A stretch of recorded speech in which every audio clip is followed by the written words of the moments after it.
How do you feel about speaking up in meetings? Does the thought of it make you really uncomfortable, or are you always the one who's got something to say when the facilitator asks for feedback? This week, Dr. Claire Kate is back on the podcast, and if you're anything like some of our coaching clients, you'll know that feeling of fear or helplessness that can come up when you know there's something that needs to be said, but you're not sure if you're senior or qualified enough to say it. Some of us, on the other hand, could maybe try sitting on our hands for a few minutes and maybe letting somebody else speak. So that's why Claire's here to discuss how we can find our voice and use it effectively. Hi, my name's Dr. Claire Kay. I'm an executive career coach specialising in career development and perimenopause in the workplace, and I'm a former GP. Claire, it's brilliant to have you back on the podcast. How many times have you been on now? I've lost count. Very happy to be back though. Yeah, well, I always learn a lot when I speak to you, and I know that they're always really valuable for people. And this time we're going to talk about how to find your voice, which is a title that immediately grabbed me. Why is this important to you? So this is important on lots of levels. And I think it came to me recently because I was coaching a client, a very lovely woman, and we were starting our initial sessions, and she just started talking and her hand went immediately to her neck when she was talking about being in a meeting or discussing something that felt uncomfortable in this meeting. Like literally, and if you're listening to this rather than watching this, my hand is literally like around my neck as if I'm strangled. And I saw this because I was on Zoom with her, and I was like, oh my goodness, this feels monumental. And I said to her, I've just watched you put your hand around your neck. Tell me about that. And she started to say how she just didn't feel like she could speak in meetings, that if she did speak, maybe people would laugh at her, or maybe they'd think she was stupid, or maybe her opinion didn't really matter. Maybe she should keep quiet. And when she did speak up, she felt this like gripping discomfort around her neck, and as if it was really terrifying to do that. And so she just didn't speak very much in meetings and didn't really voice her thoughts. And really fascinatingly, we used that as the sort of center of our coaching. And we established that really part of this was that she didn't really know what her voice was and wasn't able to express it. And towards the end of our last session, I said to her, we'd done lots of tips and tricks of how to find her voice and use her voice. And the last session, we were talking about her being in a really difficult meeting. And in that difficult meeting, she flung her arms open. She said, you know what? And I said this and I said that. And she was moving her arms everywhere. And I said, and then I expressed my opinion, and her arms were really wide and open. And I said, how did that feel? And she said, it felt liberating. It felt joyful. I felt alive. I felt heard. And I said, did anything bad happen when you did that? She goes, no, they didn't agree with everything I said, but that was fine. And suddenly we'd gone from this gripping, really poignant moment with her gripping her throat when she spoke to her being really open and feeling live and liberated. And I genuinely really related to that personally, but I just thought, God, that is incredible. Like, that is incredible to go from feeling so hemmed in and stuck to feeling so alive and liberated by finding your voice. And so when she did that, I was like, oh my goodness, we need to talk about this more. And then I'm a bit slow on the uptake, me. I've suddenly realised that on my computer, I'll just show you here, I've got a little post-it note like that. And every day it says, I look at it and it says voice and variety, which are the two things that really fire me up. Having a voice, using my voice, finding my voice, hoping that maybe by sharing my voice, I might be able to help one person, enjoying having a voice. Because I don't know about you, but as a doctor, I don't think I ever felt like I had a voice. And that might have been partly the environment, working in the NHS, even though I loved it. But it might also just be the conveyor belt of medicine and feeling like I just had to follow the path and follow the rule. And it wasn't about being a rebel or anything, but I just didn't really feel like my opinion really mattered or was interesting or was useful.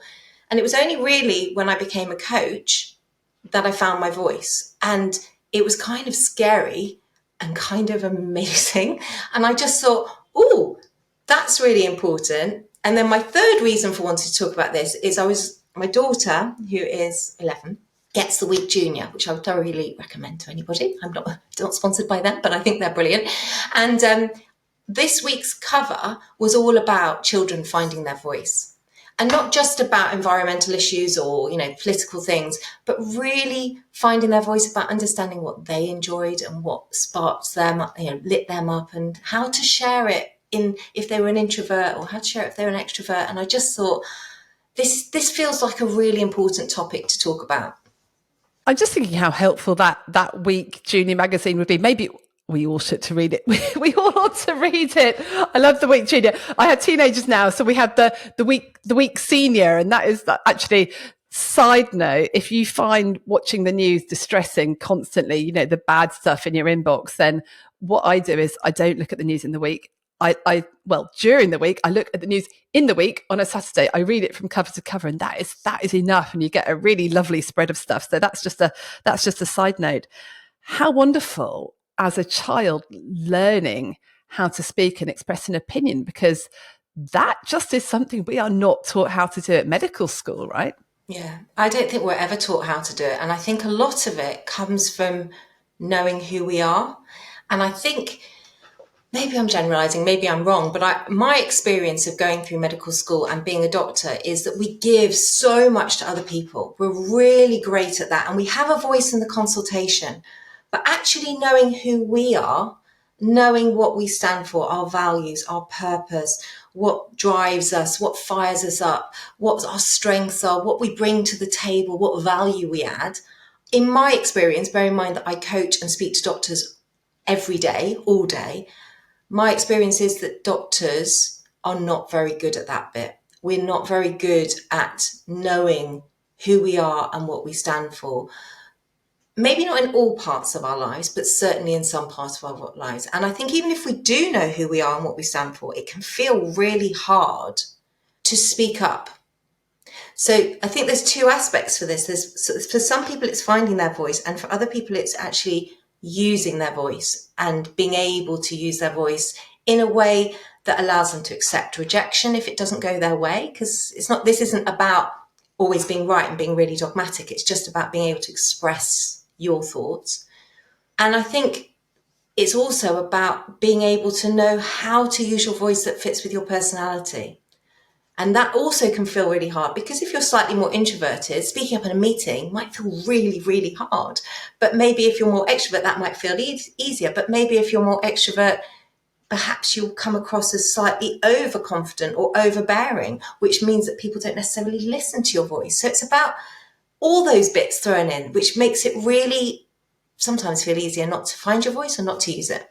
I think doctors especially, we feel like we have a voice in some things. So when it comes to like clinical management of the patient, we tend to be the experts, and then we maybe use our voices a little bit too much and don't listen to the other voices around. I'm just being taken back to some of the vulnerable patient meetings we used to have at the surgery. And there was one particular surgery I worked at where I was put in charge of overhauling the meetings because they were so bad. And I went and asked the district nurses why they were so bad. And they just said, quite literally, some of the personalities around here, because the doctors were just talking and not letting the district nurses get a word in edgeways, because we were so sure of ourselves and our own clinical judgment, and this is what needs to be done. So we sort of maybe overdo it on the expertise bits, and maybe some of the ethical bits of actually how we care for patients, which isn't a bad thing. I think that's really important, but we then underdo it on the other stuff that we're not maybe quite so sure about, because it could be a judgment call, or it could be sort of an intuition, or it could be something around sort of business, for example, or interpersonal interactions that we maybe don't feel that we're not experts on that. Therefore, we feel that we're not qualified to speak up. I mean, I'm really interested in what was stopping this lady that you were coaching. What was stopping her speaking up? I think for her, it was a fear of people would think her opinion was rubbish. That actually, if she did speak up, they would kind of be like, oh, God, why is she talking? Not because they didn't value her as in her role, but just like, well, you're not adding anything here. But I was thinking, just as you were saying that actually for some people as well, even if you feel like an expert or like good enough in your consultation. Sometimes when you're sitting around with a room full of, healthcare professionals, whether it's all doctors or a mix of different healthcare professionals, it can feel like, partly because I think a lot of people, suffer from imposter syndrome or feeling self-doubt, that actually it's really hard when there's somebody in the room going, actually, clinically, we should be doing X with this patient. And I don't know about you, but I've sat there plenty of times going, really? I wasn't sure that, maybe I didn't know that. Or, oh gosh, I thought we should be doing this. And then I think, well, it must be my knowledge that isn't good enough. Or it must be that I haven't researched this enough. I'll just have to listen to what they have to say. So there's a little bit of that. And then, as you say, there's also that sense of, if you are sure in what it is that you're thinking, because you've got the clinical knowledge to back it up, actually, if you are clear about knowing what your voice is at that particular moment and you found it and you want to use it, it's really important to be listening to other people's voices, because that diversity of opinion stops us being in that echo chamber. That's what it's all about, particularly like it's becoming more and more apparent when you look at how when teams function really well, it's when that diverse opinion is respected and used. So there's that sense of, if you're really great at this and you're thinking, well, I know my voice and I'm really good at using it, actually for you, maybe it's that bit around making sure you're allowing other people to use their voice and to really listening to it. And if you're like me, sitting in that meeting of everyone going, oh yes, we should be doing this, and thinking, oh gosh, I thought maybe.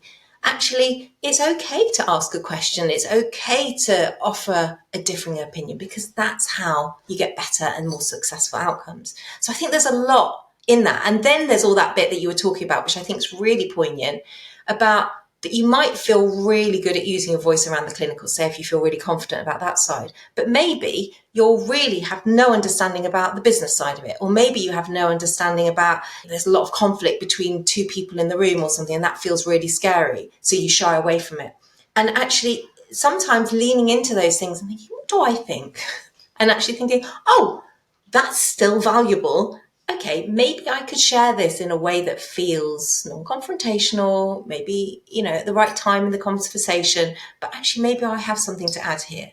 I think when people actually don't know much about something, their voice is even more important. So we've had somebody quite recently just started in our business, so they don't know everything about the organisation, about what we do and the training products. And she's been sitting there and she'll go, can I just ask a question? And I'm really sorry. And it's really basic. And I probably should already know this, but, and then she'll just ask the best question that, that she thinks it was because she didn't know, but actually she just got to the heart of the issue, because we'd sort of just assume lots of things. And so it can be really, really helpful. But you pick on something there as well, that there are some of us who overshare in meetings. And actually I count myself as that, because I've always just really wanted to speak and have people listen. And I know that that's not often very helpful. In fact, I do remember a piece of feedback I got from a really valuable mentor of mine. I said, oh, how can I sort of improve the way I am with people and, my leadership? And he said, oh, sometimes you need to keep your powder dry a bit more. So like when you're in a meeting, you don't need to give your opinion on absolutely everything. I was like, and that was really helpful advice. And I'm really glad he said that. It was quite difficult to hear at the time, because I suddenly went to this shame spiral of, oh my goodness, I'm dominating and I'm this and I'm that. But yeah, actually that was really helpful, because the problem when someone is speaking up all the time, and you could see this, I don't know if you watched The Traitors, but brilliant TV. But there was one bloke who just constantly sharing his theory of who was a traitor and who wasn't. And sometimes he was spot on. He absolutely got it right. But because he just was talking all the time and saying all these different things, it actually minimized his voice, because he hadn't really quite worked out the social dynamics of how to share properly. Yeah, 100%. I think there's three aspects to this, really. There's one thing about finding your voice. There's another thing about using your voice. And then there's this other thing about listening to other people's voices and knowing, it's that nuance, isn't it? Of thinking, okay, I've now found my voice. I know what I think about this situation. Right, I'm now using my voice because it feels the right time. I'm not overusing it. And I'm also looking around the room and thinking, there's somebody over there that actually might have something to add. And I'm not necessarily going to put them on the spot, but actually, if they speak, I'm going to really listen, or I'm going to at least open the opportunity to the group to allow people to speak, or I'm going to allow people to speak in other ways, in the sense of if somebody finds it really hard to speak up in a meeting, I might say to them, perhaps ask them some questions beforehand, either privately, or I might email them or send them a WhatsApp, or ask them to contact me after the meeting if anybody's got any other thoughts. So offering those opportunities. So really thinking about how else other people can share their voice. And I think you're right. It depends where you are in this journey. If you are really confident in your voice and really great at sharing your voice, actually finding that sweet spot of sharing it to the point that's really useful for you and for others, but also not oversharing, because then, as you say, it does the exact opposite. It diminishes your voice and it diminishes the voice of others. So there's some real sweet spots in this. It's a bit like, I'll direct people to the podcast that we did together on confidence. And we talked about the stress curve and how I kind of think about the stress curve being very similar to the confidence curve, in that sense of there's a point that's really like that sweet spot where you found your voice, you're using your voice, you're listening to others. It's really allowing the team to function well. It's making you feel really liberated and alive and like, yeah, feeling. But you're not oversharing. You're not suppressing others. You're not sitting there, imposter syndrome, oh, my voice doesn't matter. You're kind of a bit like that lady that I was talking about before. Rather than having your hand around your throat, you're like, yeah, but you're not suppressing everybody else. So there's nobody else sitting in the room with a hand around the throat. And I think it's all about that sweet spot and about how you get to that.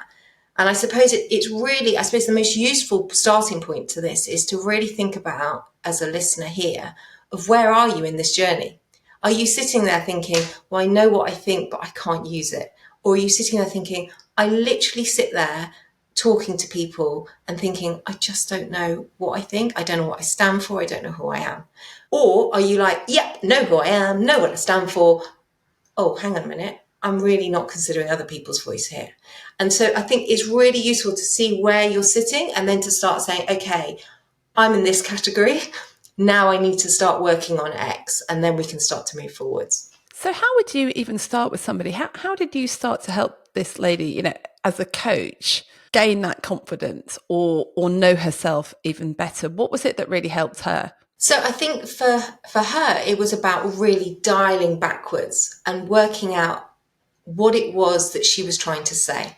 And really interestingly, she knew her voice. She always knew what she wanted to say. She just couldn't say it. And that was around confidence. It was around imposter syndrome. It was around thinking that this inner critic going, well, you're not good enough. You're never going to be able to, that voice in your head saying nobody wants to hear what you've got to say. So we worked really a lot on that area.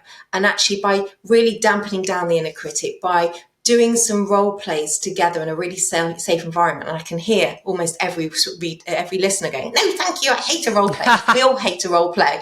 But actually what we did was, which was fascinating, there was one interaction that she really was very nervous of with a colleague. So I was the colleague, and we did some interactions with me. And then we did something called the empty chair, which you've probably done before as well, which is where you get somebody to be both sides of the conversation themselves. So they ask and answer themselves, and they literally turn as if they're facing one way to talk to the person, and they turn the other way to answer themselves, but obviously as the other person.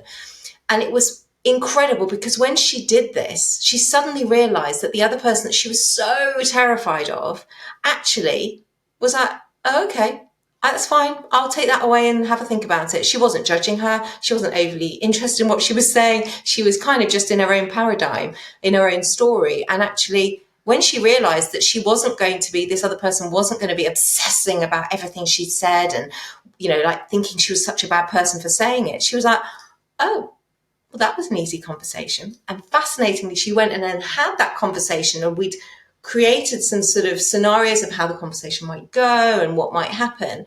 And because we'd already kind of done this visualization, if you like, she'd already been there before, it was really easy. And instead of it being, she came back, she went, well, that was easy. I was like, oh, so how did it feel? She went, just beyond easy. And because it was easy, dare I say, I almost enjoyed it. And I didn't think about it afterwards, and I wasn't worried, and I didn't feel guilty for taking it. I didn't feel, and all of that. So there is an element of even if you don't want to do a role playing or you hate that side of things and you can't do the empty chair because you haven't got anybody to help you with that, even just standing in front of the mirror or talking to yourself and thinking, I wonder what the person, if I say this, whatever it is, if I voice my opinion, I wonder what people are thinking when I say it. And the truth is that if you think about how you would feel if somebody said something, most of the time it's somebody says something and then you go, oh gosh, yes, or oh, I'm not sure I agree with that. And then you move on because most people are not thinking about you. That's the truth. And just like you don't think about most people, I'm not talking about you, Rachel, I'm talking about us as general population, but as much as we don't think about other people as much as, as we imagine that they're thinking about us, it's really important that you're aware of that. So for her, it wasn't about finding her voice. She knew what her voice was. She couldn't use her voice, hence the hand around the neck. And as soon as she realized actually that she could use her voice, and we squashed the imposter syndrome and the self-doubt, and we increased her confidence and we practiced, it was home and dry. So I think there's that element. So if your issues with using your voice, I would start in those areas and look at what's stopping you using her voice and where you feel it in your body and how that would feel if it was different. And those things can help. And I think if you don't know what your voice is, that's when I would go back to things like understanding what your values are, working out your purpose, looking at where your strengths lie. And if you don't know any of that, there's loads of exercises that we've talked about on previous podcasts together, or people can give me a shout out and I'm happy to send them some things. Or I'm sure you've got some resources as well. You've got loads of amazing resources on You're Not a Frog that I know you send out to people. But there's also this sense of, if you know all of that about yourself, that's really helpful. But if you can't do any of that, sometimes asking other people, what do I bring to the table? Why did you invite me here? Like I remember 18 years ago, I just had a baby. I think I've told you this story before. And BMJ asked me to come along to one of their big meetings to talk about a new product, which was BMJ Masterclass.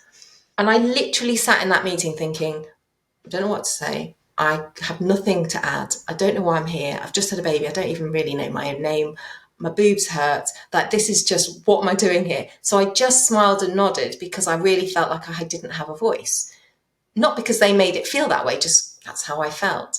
And then they invited me back, and gradually I started to say, oh, perhaps we could do this, or maybe we should do that, or what about this? And they started to go, oh, that's a good idea, or yeah, I quite like that. And then I really listened to what they wanted and really listened to what they needed. And I still kept quite quiet, but then I gradually inputted more. And it's so sometimes it becomes an organic process, and noticing when you've done it before and what's really helped you get to that point is really helpful as well. There's so much in what you said. One thing I'm taking from that is actually small steps are really good. Just like saying, oh, maybe we could do that. Maybe we could try this, or even just asking a question. If you don't feel you can state an opinion, asking a question, actually, I think sometimes is even better than stating an opinion, because it shows that you've listened, you've understood, and there's something you want clarification on. It brings me back to that colleague that you're talking about. She asked questions, and not only was that really useful for her, but it was really useful for you, because you're like, oh, there's the hole, there's the gap. And that's something it just helps. So again, I think that's a great way of, if you feel like you're talking, we're talking about easy steps, but that's a great way. If you really can't voice it because it feels too hard, or you're worried what that would mean, or worried whether you're along the wrong track, using a question at the right time can feel really helpful to all parties. And we don't question enough, do we? Because we make all these assumptions. Like, I've got a really stupid example. I was at a sort of roundtable event yesterday that I've been invited to think about how to do wellbeing training in organisations. And I arrived late because they'd forgot to send me the link. So everyone had been there and done introductions. By the time they'd remembered to email me the link, I was sort of 10 minutes late. So I come in, and then half an hour later, they're going around asking something. They said, right, let's go round and ask people's opinions on everything. So there I am. I jotted down a few things and I waited. And then just as it was supposed to come to me, the chair started talking again. She said, right, okay, so we've heard this, this and this. And I thought, oh, they didn't ask me, but I'm here and they've invited me and they didn't ask me. And I was like, oh, maybe they don't want to hear from me. And I started going, that stuff in your head that you go on. So I thought, well, I think they wanted my opinion. So I put my hand up, and the chair looked and she went, oh goodness, Rachel, sorry, you weren't on my original list because of when we went round doing the invitation, when we went round introducing ourselves, because you got here late. Yes, let's hear from you type thing. And so I'd been making all these assumptions that actually they didn't really want to, but actually it was just a simple error, or they just, people forget, don't they? And we make it very personal. So I was like, they actually don't want to hear from me now because I'm not important enough, or I'm not this enough or that enough. And what you were saying about that, people really don't think about you that much. I put something in our Facebook group recently. And by the way, if people want to carry on these discussions and find more resources and stuff, we do have a Facebook group. I'll stick that in the show notes. But it was about the spotlight fallacy, where people always think, you'll come home, and this happens to me quite a lot. I'll have said something and I'll come home and like, oh, cringe. What did I say? That was so awful. Oh, they're going to be thinking really badly of me. Well, the fallacy is A, it probably wasn't as awful as I thought. And B, no one cares. No one is going home thinking, oh, even if I did say something that wasn't bad, they'd have gone, oh dear, okay, that probably wasn't helpful. But they're not like dwelling on it all night thinking, oh, that Rachel, really, really, they don't care. And I think sometimes we've got to get over ourselves. And I think sometimes, and this is a bit controversial, but interesting to hear what you think, people that are very, very underconfident and anxious about this, it almost could be a form of vanity, because you're thinking about yourself so much that you won't give your opinion when it's really needed, just in case you say the wrong thing and it dents your image. I've always been the other way, where I've said stuff maybe a bit too bluntly, and that come back and thought, oh my goodness. But I do think actually you do need to just put yourself out there, and that is a risk, and that is vulnerable, and that does take courage, and it takes getting over our it's not vanity, it's self-protectiveness, I guess. Yeah, I think that's right, in the sense of that self-protectiveness, because I think sometimes it can feel easier just to sit and not to say, and not to just easier just to be on the sidelines and to not share your voice because of all the fears and the inner critic and all the rest of it. But actually, if we go back to the person that I was talking about before, that feeling of having something around your neck, of not sharing it, is actually, it feels very stuck. It feels very like you're trapped, you're paralyzed. It's actually a really uncomfortable feeling. And actually, by doing the work, which is hard, I'm not going to, it's not like you decide it today and it happens tomorrow, but doing the work in easy, manageable steps, actually, it's liberating. It's fun. And there's nothing nicer. Well, there's obviously, it's one of the nicest things, is to be in an environment, whether it's one-on-one or in a group, and to say something, and it might be something profound or it might be something really small, and somebody smiles at you. Or somebody connects with what you said and says, oh yeah, I thought that, or that's really interesting, or I hadn't thought of it that way, or just feeling valuable. Because I think that one of the things that really helps us stay in our role, to make us feel like we belong, to make us feel like that we're part of something, is being valued and valuing others. And that sense of belonging, I feel, maybe controversially, is something that really we're losing in the NHS. And I find it really fascinating. The doctors that I work with that are happier in their roles are those that are really connected and valued by their teams, and really value their teams back, and really love to hear what everyone's got to say. And it's this very psychologically safe place. So even though work is really hard and there's a lot of, work to do and demands and risk and all that things that we, doctors manage all day, every day, and healthcare professionals, actually that space feels so lovely. And a lot of that sense brings a sense of belonging. But actually, I think a lot of that comes from the fact that people have a voice. They're heard, they're valued. So this is like a building block to help to create a culture that is actually really valuable, not just for you, but for everybody that you're around. And that's not just at work either. It's for everybody. And, it's interesting. I'm trying to do it more with the family as well. And I would probably say that I'm not as good as I want to be, because it's a work in progress. But rather than me saying very didactically, right, this is what we're doing, I will perhaps say, what do people think about? I want to do something together as a family. I had these ideas. What ideas do you have? And actually, it gives this sense of people being important and valuable. So even if you do know your voice, by sharing it, that can be helpful, but also by holding back and listening to others, like we were talking as well, helps to give that sense of belonging, that value, that usefulness, that importance to the relationship that you're having with somebody. And that, I think, is amazing. Interestingly, I just heard an amazing podcast with Greg McKeown talking to Tim Ferriss, and he was talking about the fact that actually everything, all arguments, all discussions boil down to, do I matter and have I been heard? So, bottom line, if we all feel heard, we all feel valued, then that's got to be good for everybody. I guess that the issue comes is when we have to speak up about something that is either controversial or is in direct conflict with somebody else, or is raising an issue that other people won't want to hear. Because it's one thing just contributing a fairly benign opinion to a conversation, but what happens when, and this happens a lot, and I think doctors in particular really struggle with this when they can see there's something going on that is not working for their team or the patients and stuff, but maybe it clashes with the management at the hospital and the targets they have or something, and actually raising that in a way that they will be heard is really hard. And as I'm saying that, I'm thinking actually the issue is like you can't control whether someone hears it or not and their reaction, can you? You can only control what you do. So what advice do you give people in those circumstances? I think you've hit the nail on the head, and that's exactly what I was thinking about it is around this control piece.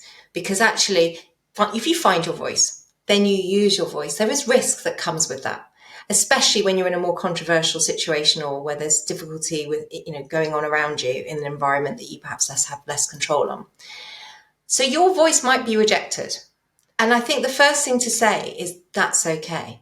And actually, this finding your voice bit is not about everybody doing what you say at all times. It's about having that sense of that you're bringing something to the table. Even if, say, the powers that be completely ignore you, then there's another piece of work about coping with that rejection, that it doesn't feed into the inner critic. It just is like, okay, well, people don't need to hear me. I'm giving a diverse opinion. And then that feeds into that bit. Well, actually, I've done my bit. I've shared. I've added my value. It's not wanted right now. I can't control what's happening in the hospital or the wider GP community, but actually I've still given something. And it might be knocked back this time, but there'll be another time where actually it will be maybe taken on board, or maybe I need to listen to what they're saying. Maybe actually right now my opinion or my thoughts are heard, but maybe they're not relevant right now, or maybe they're not useful, and maybe there's learning for me in that. But it's really important to also step back and say, actually, do I have control of this situation? Do I have influence of this situation? If I've got no control and no influence, actually, maybe this is a time that I don't need to use my voice.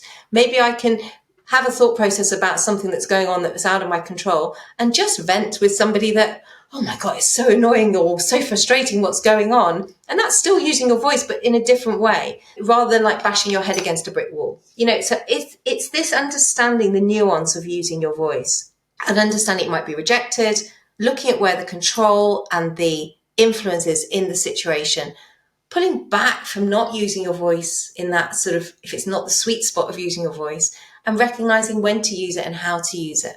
So there's loads in this. And I think actually a lot of it for me is about doing it your way, because I think there is this sense that you have to be loud and you have to, if you think something, you have to fight it and you have to share it and you have to get what you want. And that's not what this is about at all. This is about listening and hearing and sharing in a way that feels appropriate at the time, in a way that suits you. So you might not want to be speaking out in public. You might want to be doing it through social media, or maybe on a WhatsApp, or on a one-to-one conversation, or to a partner to practice it first, or, so there might be lots of different ways. Or you might be able to share it in a meeting. And if you're good at that and able to be the more extrovert way, maybe thinking about, when is this useful? When am I actually drowning other people out and that's not useful? Or when am I actually talking too much? When am I actually banging my head against a brick wall because actually adding something here adds nothing because it's out of my control?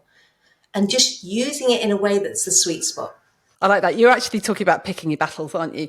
So I don't contribute to everything if you don't need to, and you're not going to add anything, but just pick the thing that you do need to contribute to and be very authentic. But not in a defeatist way. It's not like, oh, pick your battles. It's actually like, yeah, I'm choosing where to use my voice in a way that feels most productive to me and to the others around me. And that feels empowering, as opposed to defeatist, like, oh, well, there's no point. There is a point. And I think that's the point I want to get across to everyone is every single person here adds value, and every single person, their voice matters.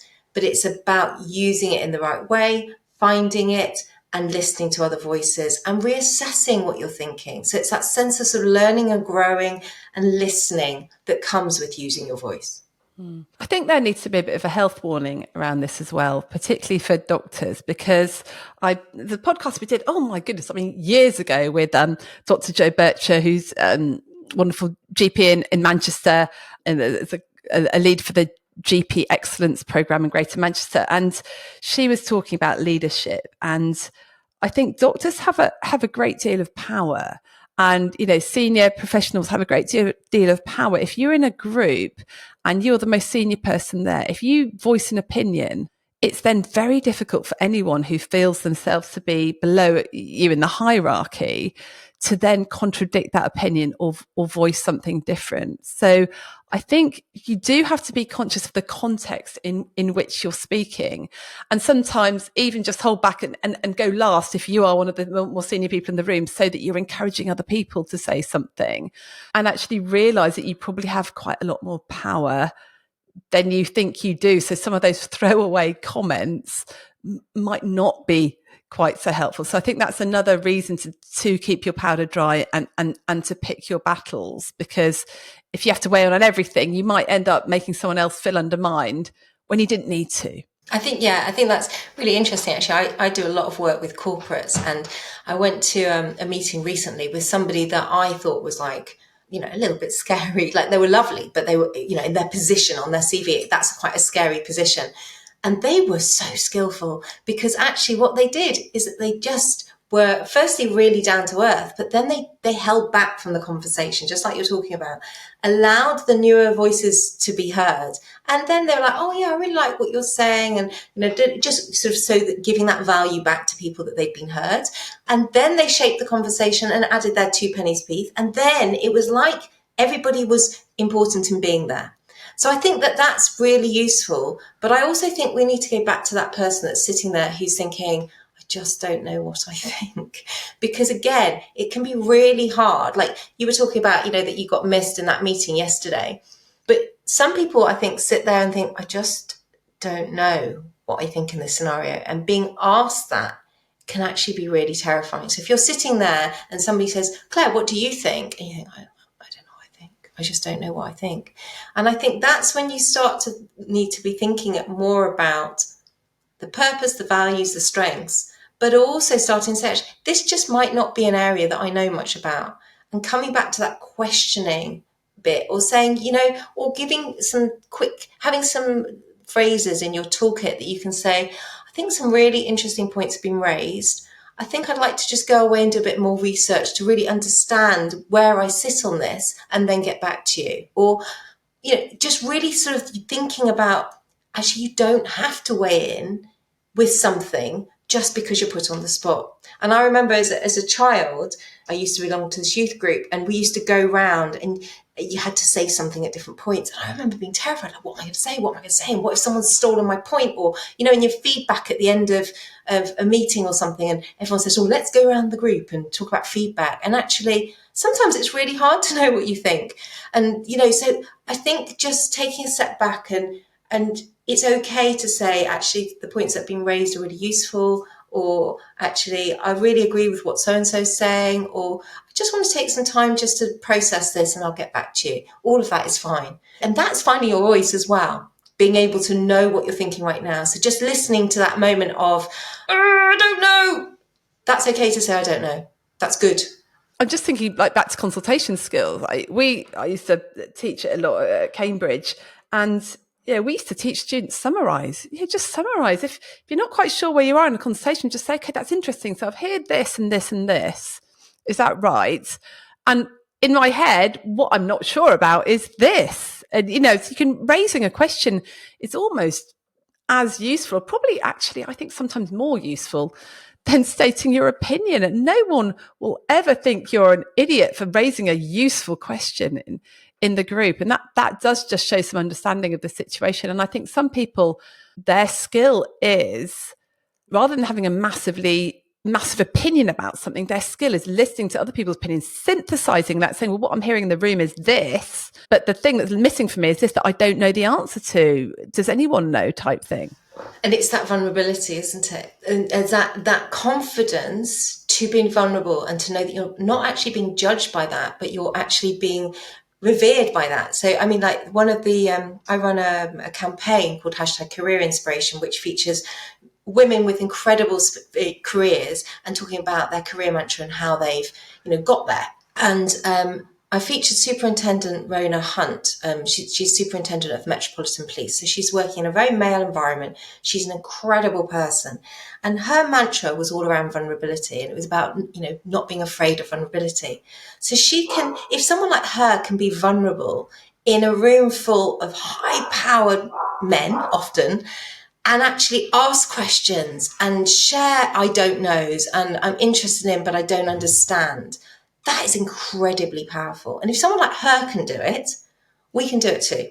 And I think that's that sense of, knowing when you don't know, but leaning into that and asking if other people know is really, again, that's a brilliant use of your voice.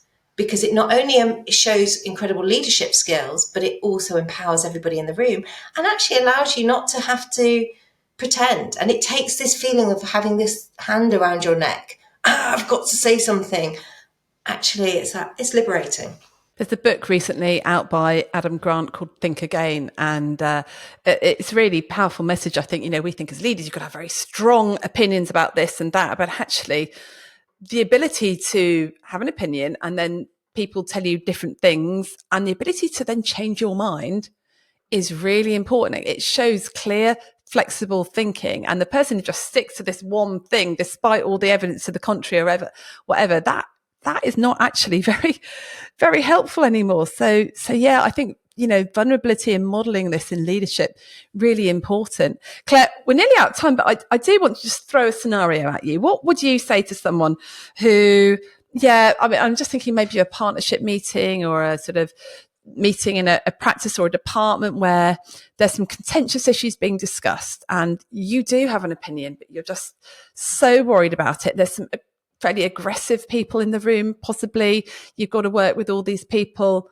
How would you help somebody prepare for that? And you've already said things like, you'd role play it out, you'd deal with the inner critic, but are there any quick tips and things that people could grab onto in the moment, or maybe just to prepare for that meeting in advance that you would also suggest? I think one of the things in that scenario, to be honest, when it's that aggressive and that confrontational, is to think about what's my role here. Because sometimes your role is to lean in and to mediate, and other times it's to sit back and to watch and to listen. So if I was in that meeting, I would probably sit back and watch and listen and think about the paradigms and the situation of what was happening here. Why is this person yelling at this person? And it's actually thinking about, well, what's their story here? Are they angry because they don't feel heard? Are they angry because they've got a lot of frustration and they don't feel respected? Or are they angry because things keep going wrong and people don't keep doing what they say they're going to do? Like, what is going on? Maybe they've had some bad situations happen in the past because something similar to this has happened and they're actually quite right to be this angry. Or maybe there's something else that's going on. So really try and understand it. And then look at the response from the other person and see, what's happening here? Are they being put in victim mode? Are they putting themselves in victim mode? Is the other person the persecutor? Like, just be clever. Use some tools like the drama triangle, which I know you talk about on your Shapes toolkit. Use some tools like sitting back and look at paradigms and understanding people's story. And then come back to the scenario later in the meeting and say, what I'm hearing and what I'm seeing is this. I don't know how that's sitting with people. How can we move forwards? What would be useful here? As opposed to trying to come in with the solutions. Try to use perhaps some coachy questions that allow it to move forwards. So that's one scenario where you're kind of sort of sitting back, watching, listening, but really actively listening, and then coming in with some what questions, which will help to dissipate the feeling here, that's the tension that's in the room. There might be another scenario where that's happening. You're like, okay, actually, I've been asked my opinion. I need to share my opinion. And I like to say the elephant in the room, and actually to say something like, and this feels hard, but actually it's brilliant because it disarms the situation and fizzles it. It's just to say, it feels like there's a lot of anger between us all, and it feels very destructive right now. I think we need to move forward to this being more constructive. I think my view at the moment is this, but I'm also hearing that your view is that. And that they're both important, but we've got to work out how to move forwards. And another, just a really interesting tip, if it's all really messy and you're just like, this is just a disaster, is to get each person to, say if there's two people who are like just really conflicting with each other in a meeting, is to get a whiteboard and for one person to get a pen, and they must have a pen in their hand because that's quite empowering. While they've got the pen in their hand, they speak and they write about all the things that are the issue that they are talking about. And it's this, and it's that, and I don't like that, and this is, and they write a list of all the issues. And nobody else in the room speaks. They just get to write their stuff down. And then the other person that's on the other side of the coin does exactly the same, and nobody else speaks. And then you look at the two boards as a group, and perhaps somebody more neutral says, okay, what John is saying, what so-and-so is saying is this, and what so-and-so is saying is that. And suddenly everybody's being heard and saying, okay, well, there's actually some really interesting points being raised here. So there's that sense of, there's the power in the pen that actually this person that's screaming and yelling at you often just needs to be heard. But the other person that's perhaps being yelled at or screamed at and wants to yell back as well also needs to be heard. So how do you do that?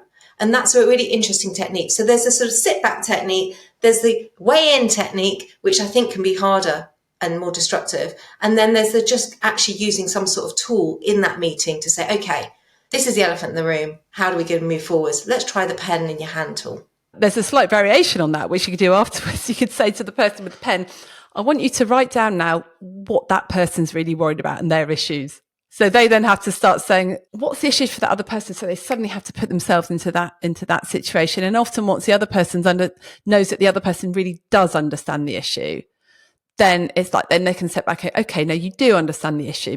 Because you understand the issue, we can now move forward. And I did a podcast recently actually with Lassie Lawless about how to tell people things they don't like. And she came up with 3 really helpful principles.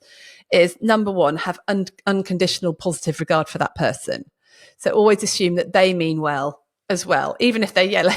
It is from a place where they do have good motivation. And the second was always just show empathy for that other person. You know, even if you don't agree with them, you can always have empathy for them as a person. And then the third thing you need is authenticity, to actually say what you actually think and don't fudge it. But that's easier to do if you've said, gosh, I can see how hard this must be. And I can see all those different points. But actually, this is actually what I think.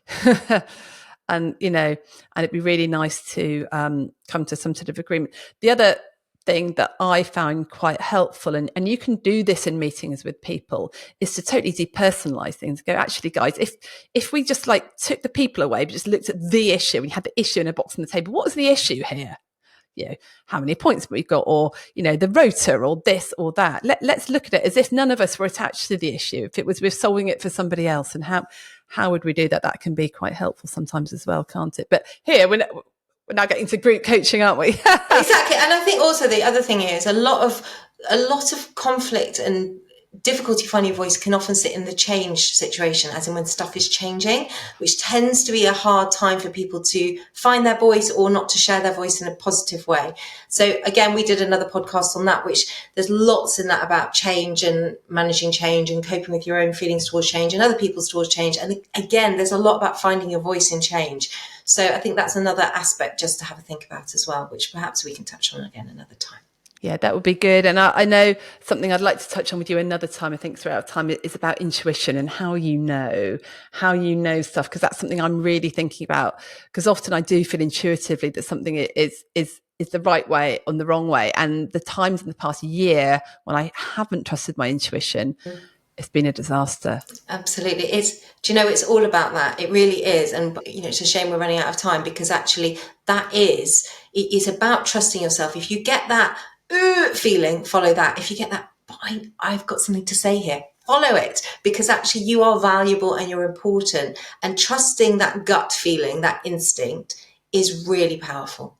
Great. So Claire, if you had 3 top tips for people, what would they be? Well, interestingly, I think it would be your voice matters. That's number 1. Spend time getting to know yourself is number 2.